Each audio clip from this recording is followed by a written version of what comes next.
Hey guys, Chad here with Midlife Classic Cars. Today we're interviewing Wes Duenkel. He's the author of Ford Mustang, How to Build and Modify 2011 through 2014. This is a great interview. This book is great. He goes into a lot of detail about how to do bolt-on projects for your Mustang. And what makes the book so good is he's a photographer, and so his photos are far superior than a lot of other books. And we get into some other topics, just automotive topics. This is great. This is a great interview. And as always, if you would, please remember to share the video, like it if you can, and follow us on all of our social media. Also, I'm putting some links at the bottom for Wes so you can follow him. And as always, we ship in boxes. So when you get your books, you'll get a box that has the Midlife logo in it, like that. There, that's what our box looks like. And we also are going to put his book together with the Ford Coyote kit, also done by CarTech. And so these books will go great together because the Coyote will give you the detailed engine stuff that he kind of doesn't go over in his book. So check it out at midlifeclassiccars.com. Let's get to the interview. All right, guys, let's get this interview going with Wes Duenkel, the author of Ford Mustang, How to Build and Modify 2011 and 2014. First of all, Wes, I really appreciate you taking the time to do this interview with us. I'm really excited. I have some family members that are Ford nuts, and I know they're going to be excited about the book. Actually, he already has this book. Doesn't even have the car, but he already has this book, and he loves it. I'll tell you what, going through it, what I've already noticed is you're a photographer. I think all the photos are yours, so it's great looking on the inside. So tell us, I read in the beginning how you got in the Mustang. Why don't you tell us how you became a Mustang guy? Well, that's a good question. In general, was I always a Ford fan? No. But when I was in high school, man, I wanted a car so badly, really badly. My parents were like, no, you got a car to drive. It's our 86 Cavalier. Drive this thing. I'm like, okay. And I delivered pizzas in it and I drove it.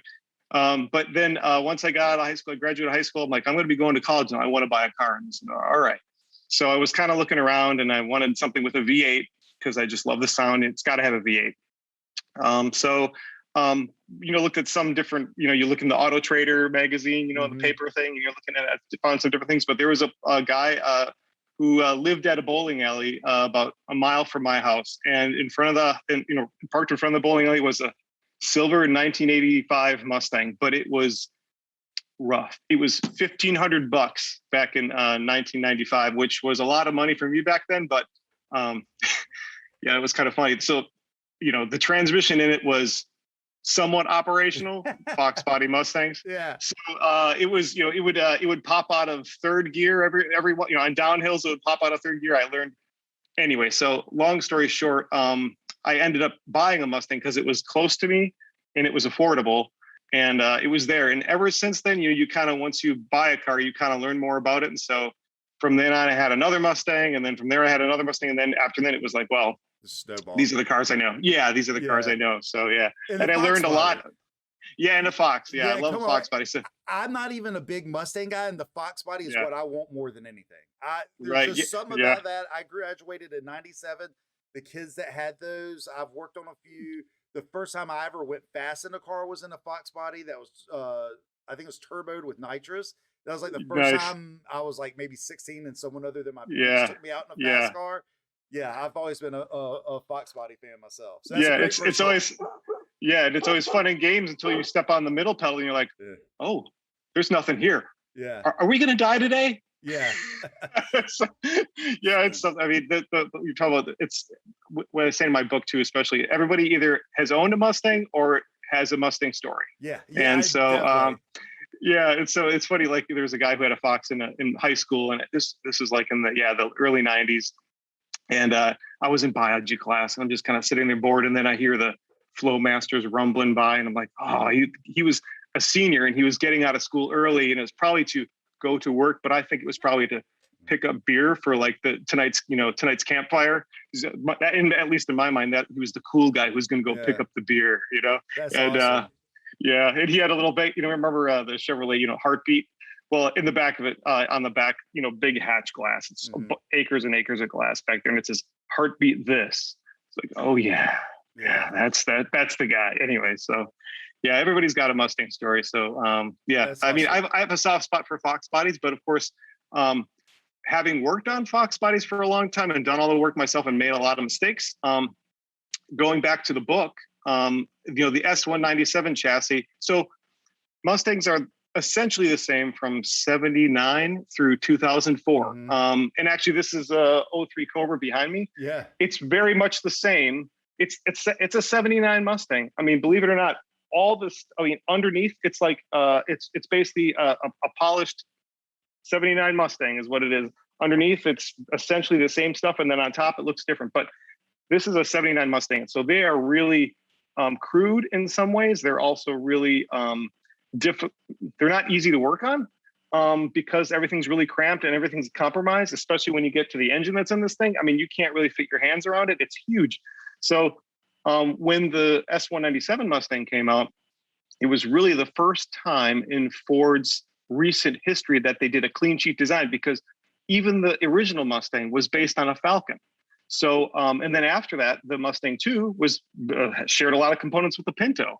And then the 79 Mustang was kind of a fresh, clean sheet design, but it was the Fox platform, which was like the Fairmont, which is the Thunderbird, LTD, a bunch of cars. So anyway, the S197 chassis Mustang was the first Mustang only chassis. And it was finally, you could say, state of the art at the time. I mean, they used modern build techniques.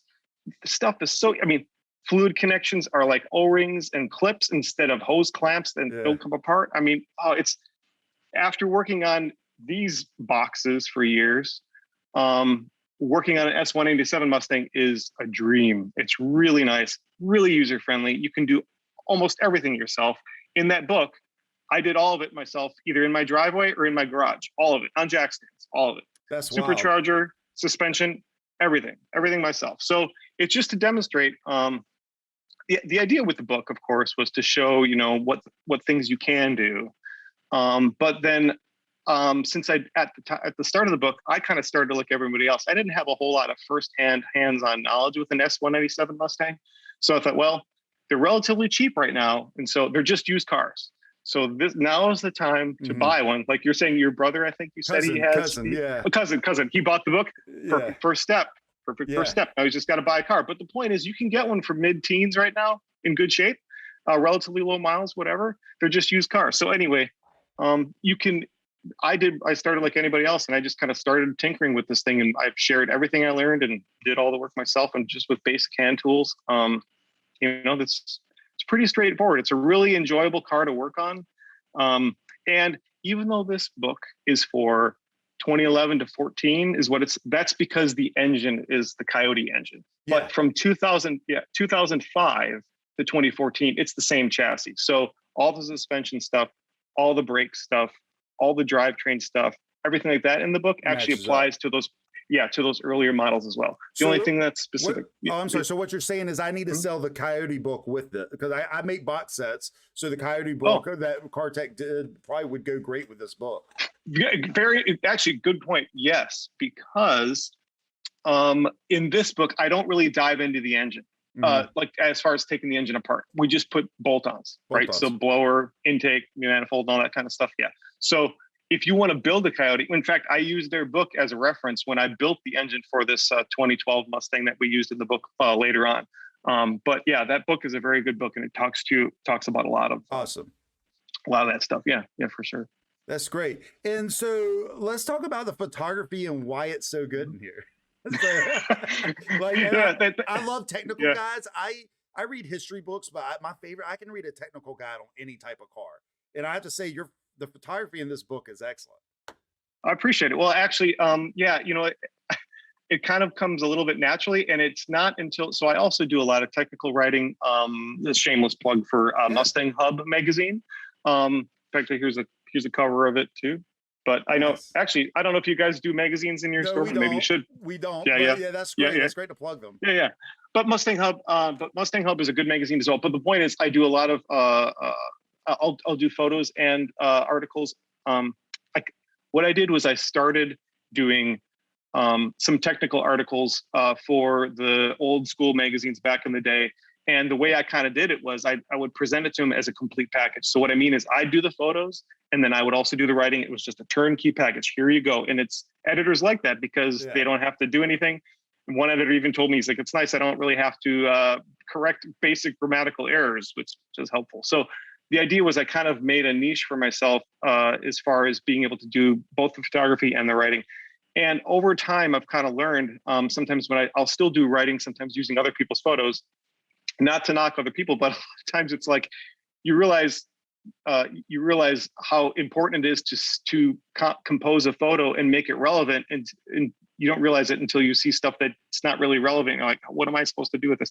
In other words, the photo should really tell what's going on without really needing a caption, I think. And so if you want to show something coming apart, you show it coming apart. If you want to show something going together, you're using wrenches. If you want to show how something slides in, it needs to be relevant to how you're going to do it. So you can imagine yourself doing it, and it shows how to do it. The caption there is just to support it or even mention something that's not in the photo. So yeah, I appreciate that. And on the photography side, so actually I kind of started doing sports car racing photography.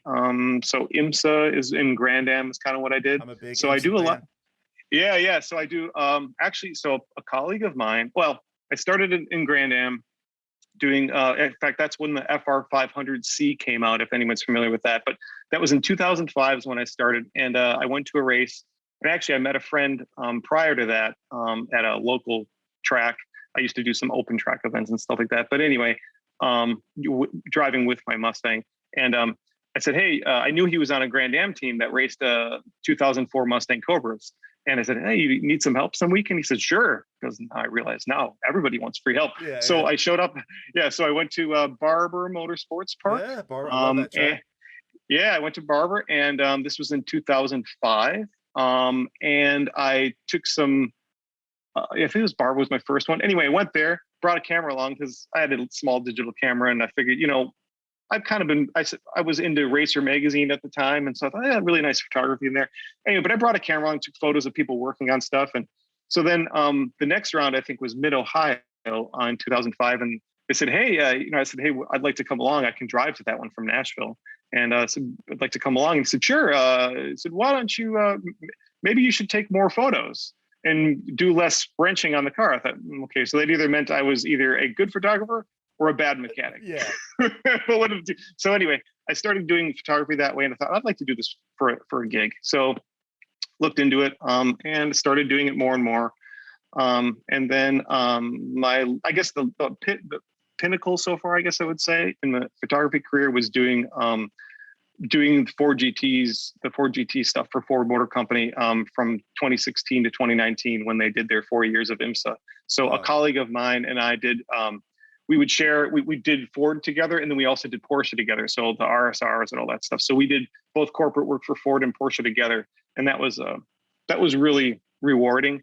A lot of work, but I think there's a Flickr page, and it'd be interesting, maybe if there's a way to put that in comments or whatever, but there's a Flickr page where you can go on and view all of the photos that still exist that we took for the Ford GT racing program from 2016 to 2019.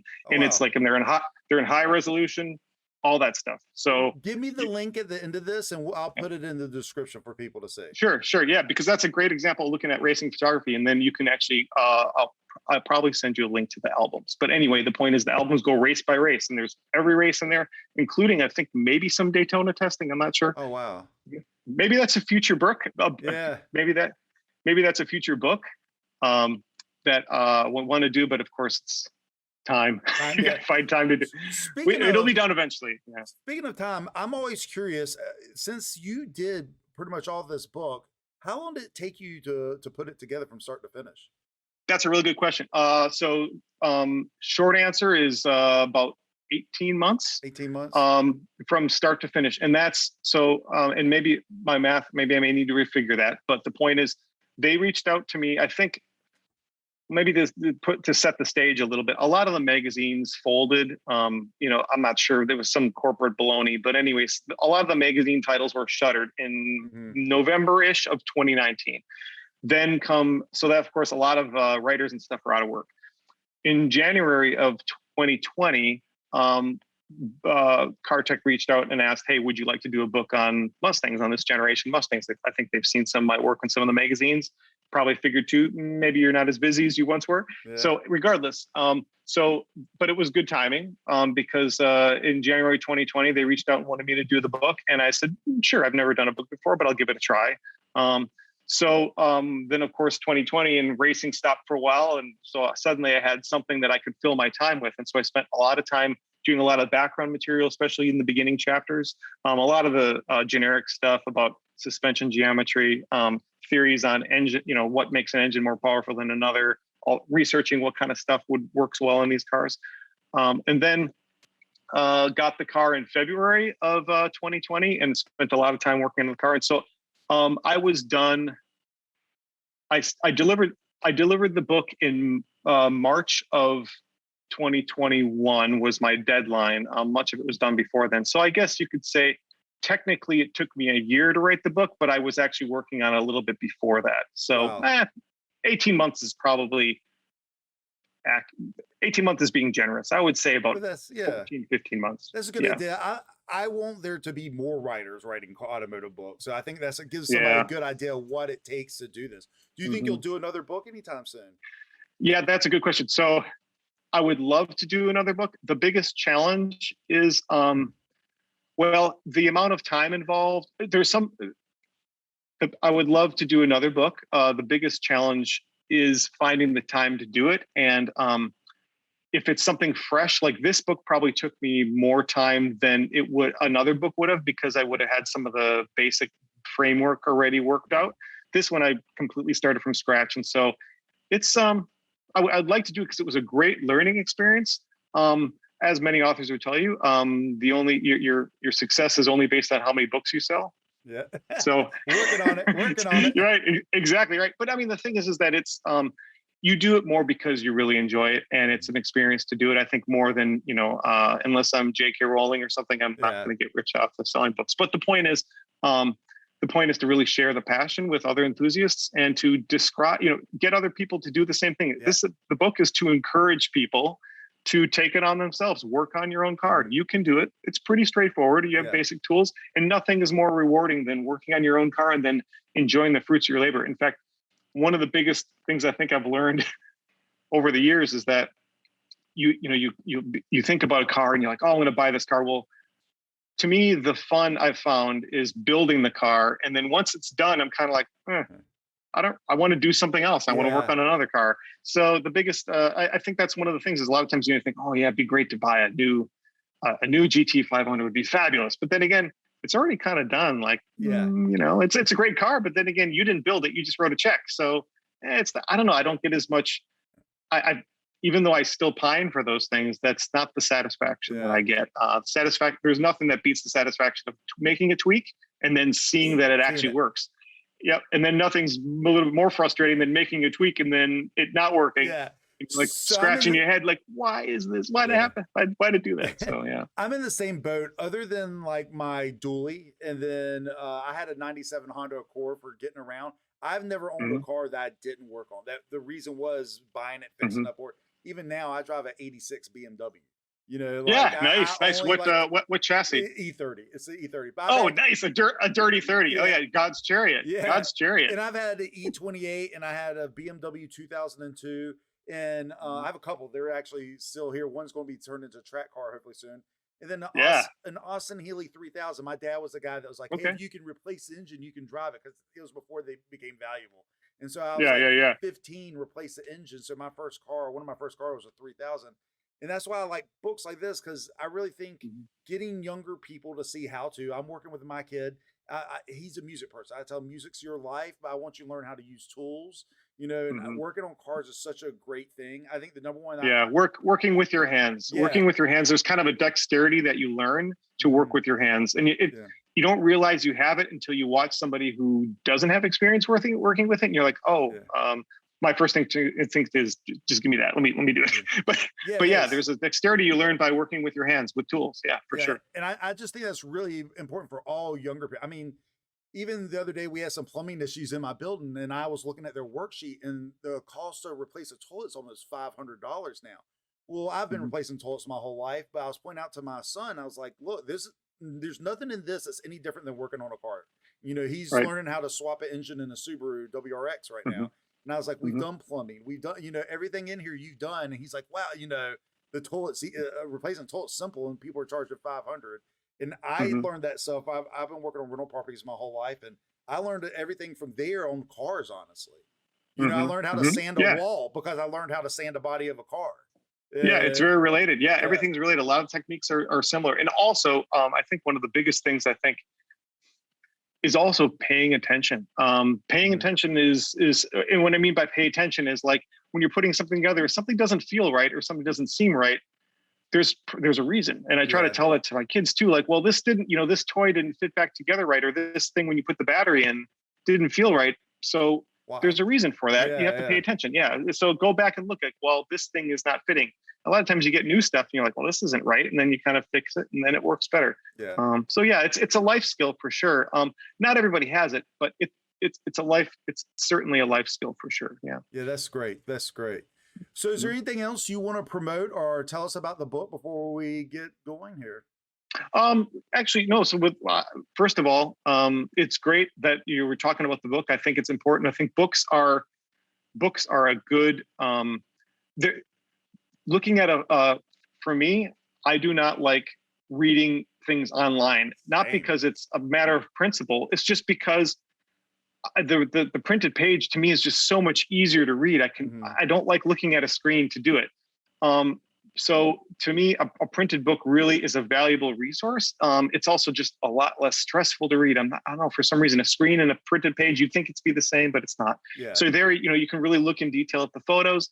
In the book, especially, I try to go through step by step and talk about, in detail from start to finish, putting this on and then what kind of power it made, if it made power, for that engine, for the bolt-ons and all that kind of stuff. So I really went into detail and I try to be realistic as well. So the book I think is really great. One thing also, I have to admit though, if I'm sometimes doing something quickly, like I just want to find out how to do something quick, I Google it and a lot of times a YouTube video comes up. And so I actually also do YouTube videos. I have a channel called Fix Body Mustang. So not Fox Body, but Fix Body Mustang. We'll put it in the link. Yeah. So I have a lot of little how-to videos in there, but there's stuff, not only Fox bodies, but it's also S187 stuff. A lot of how-to clips, either a lot of short form, how to do this quickly, and also long form, like a full install of like putting brakes on and all that kind of stuff. So a lot of it's similar to some of the stuff is similar to what I had in the book, but the book is more detailed. And then the videos are just a quick. I want to add, because I am a visual learner, but I learn all types of ways. I love the books. I've been reading books, automotive books, since I was a kid. I've been doing this over 30 years now. But yes, I use YouTube and I make YouTube videos because sometimes visually seeing something done versus reading it in the shop manual or how to, is great. So for me, when I tell younger people, it's like, take in as much knowledge from all over the place you can. The one thing I do like about books, and this is not every book is perfect with mistakes, but at least in a book, things are proofed. So it's just not someone saying it on the internet, which are, okay, like he's been building Fords for years, but at least when in a book, especially when it comes to torque specs and stuff, I feel like your chances of having that proofed and being more accurate, it goes up. That's an extremely good point. In fact, as far as if the challenge now, so 10 years ago, 15 years ago, when magazines were a thing, more of a thing, Mustang Hub is still a magazine, but anyway, but the point is, you knew that if something was in the magazine, it was actually relevant, and it was, what they said, they meant what they said, and it was true or relatively true. There were some standards there. Now, I mean, that's the really good point. Is like, if you have a Mustang and you want to put, what's a good bolt-on solution for power? What is it? I have to honestly say, I don't know where I would find that information right now online, because there's so many opinions. Opinions are like belly buttons. Everybody's got one. So the point is, it's horrible. It's really tough to be an enthusiast now and not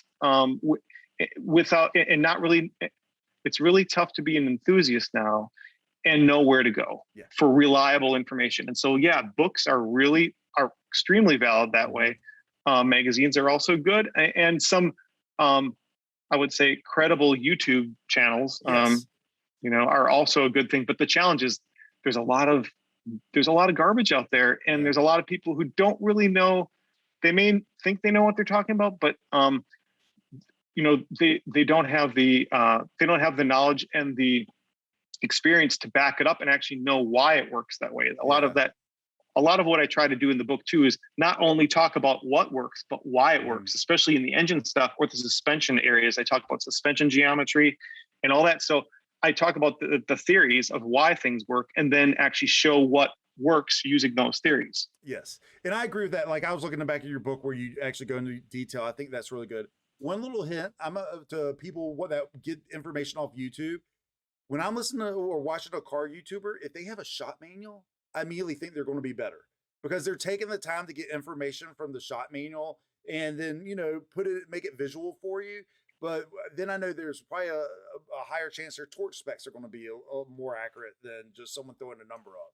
And so, whenever you're watching somebody and they have a shop manual in the background, that's always a good sign to me. Or books, or if they have a shop manual in the background, or if they're putting things together with an impact, they're not getting torque values. Yes. So I always say this all the time too.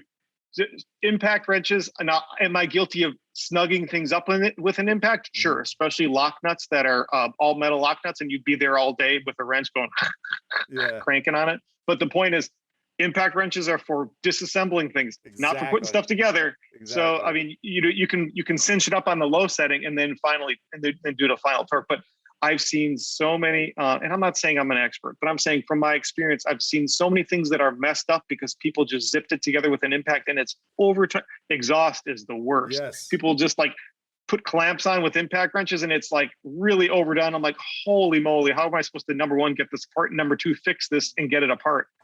Yeah. Anyway, don't get me started. That's a really good point. That is a really good point. Yeah. One thing I do, and slight shameless plug about them in the Mustang Hub magazines, I'm actually doing a thing called, I do a little column each month called Busted Knuckles, and it kind of talks about some of those things. And one of the things I want to talk about is proper use of an impact, or at least in my experience. But other little things we talk about too, like using a dial. If you don't have a digital calipers, I wish I had a set. You need to buy one. You don't need an engineer to have a digital calipers. I measure all kinds of stuff with the digital calipers. IDs, ODs, lengths, all this stuff. And using a tape measure, there's no other way to do it than a digital caliper. And once you've used a digital caliper with any regularity, you'll never go back. Yeah. So that's one example, little tips like that, And maybe in your next book, you should put in how to use them for a simplicity, because I've seen it in books every once in a while, like you should use these, but no one actually takes the time to explain to people how to use them. And that might be a good one. Maybe that or a video you could make. Yeah. Sure, that's true. Yeah. I should probably do some tech tips and stuff like that. Yeah. That's good. That's a fair point. I'll be added to the Fixed Body YouTube channel. Yeah, I can't wait to see it. Yeah. Well, I appreciate you having me on, Chad, and I appreciate the opportunity to talk about the book. And hopefully, hopefully other people really get as much enjoyment out of reading the book as I did in making it. Yeah, I think it's great. I really appreciate you taking the time to do this. Like I said, great photography. I love how-to. I can, if this was on a Citroen 2CV, I could read it. I love how-to books. And it's great. So I think anyone that's going to be a Mustang lover is going to like it. And hopefully my cousin's wife, anything you can say to convince his wife to let him get a Mustang drag car. Well, there should be no reason not to. I mean, the thing is, it's better to race on the road. I mean, not on the road. It's better to race on the drag strip than it is on the road, and you get it out of your system. I mean, it's very true, though. The safest people on the road are the people who get it out of their system in a controlled environment. So if his wife's like, man, you drive nuts, we'll tell you what, I'll drive less crazy if I can actually drive on the racetrack. So, and that's 100% the truth, because I used to ride motorcycles on the street, started doing track days, and then I was like, I'd rather lay a bike down going 160 on the track than just get bumped into somebody on the street. So I've completely stopped riding on the street and just went to track. So that's true. It does it change your perspective of how to ride and stuff. Hopefully we can get him a Mustang soon. And I know he's got this book and he's got the Coyote book. So hopefully we're going to put him on the edge to get a drag car real soon. Yeah, for sure. Yeah. And the S197 is a really good chassis to work on. That's awesome. All right, side note on go ahead. That's fine. I was going to say, side note on the motorcycle thing, this, you can edit this out, but on side note on the motorcycle thing. So there's Nicky Hayden, then what's his brother's name?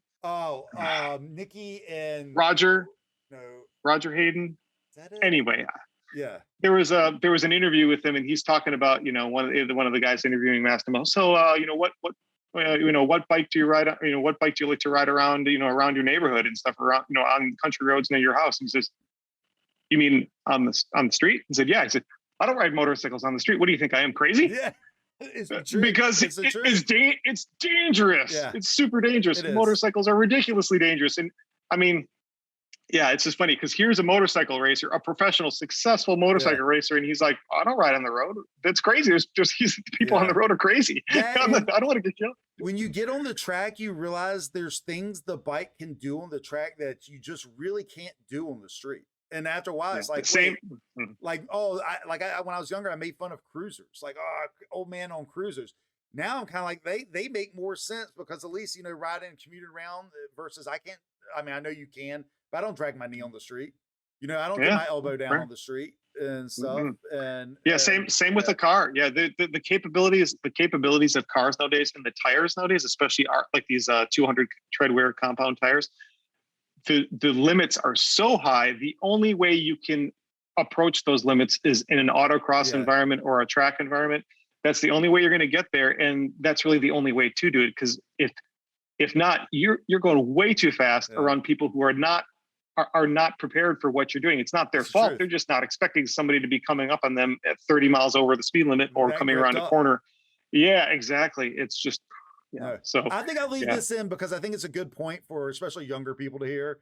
You know, I don't want to discourage anyone from riding motorcycles on the street. Riding motorcycles on the street is awesome. I've done it for a long time, but once you hit the track, you're kind of like, what's the point anymore? That's what, at least that's what happened to me. Yeah, my dad, my dad rode motorcycles when he was my age and younger. He always had different Hondas. He had, and last motorcycle I think he had was like a Sportster. And, but, you know, I asked him, I said, why don't, you know, he's retired now, not much else, you know, he's got plenty of free time. And I said, well, why don't you get another motorcycle? He said, it's too scary. It's just riding around. Because he said, even when he was younger, riding around on the road, he said, you know, you're constantly worried about other cars. You're constantly worried about deer. I mean, he said anything, a stick in the road or anything in the road, you could lose control and you could die. He's like, it's really, really scary. But riding on the road, and he said, if you're not scared riding a motorcycle on the road, then there's something wrong. You need to be scared because there's so many things that can kill you. Motorcycles made me a better car driver. It made me more aware of other motorcycles, and it's like I tell people, I think everyone should drive a manual because it forces you to pay a little bit more attention to your driving. And I feel like the same way with motorcycles. Like after riding for years, I've realized whenever I got on my bike afterwards, you're more aware of what's going on and pay attention just because on the motorcycle, you're looking at every little thing. I mean, at least that's how fair. I rode, you know? Yeah, that's fair. No, I think that's true. And I think also driving, being an enthusiast of driving, you know, autocrossing and road racing. So I have a son who just turned 16. It's going to take his driver's test in 1 week, less than a week. And we've been driving, you know, he's been doing the learner's permit thing. And it's interesting because when you ride with someone else who is just learning to drive, you realize how many things that you do on instinct and just subtle things on instinct that someone who's just learning to drive does. They just don't do it. There's subtle communications that you do with other drivers, but also, for example, you know, we're coming up to a stop sign and it just started raining.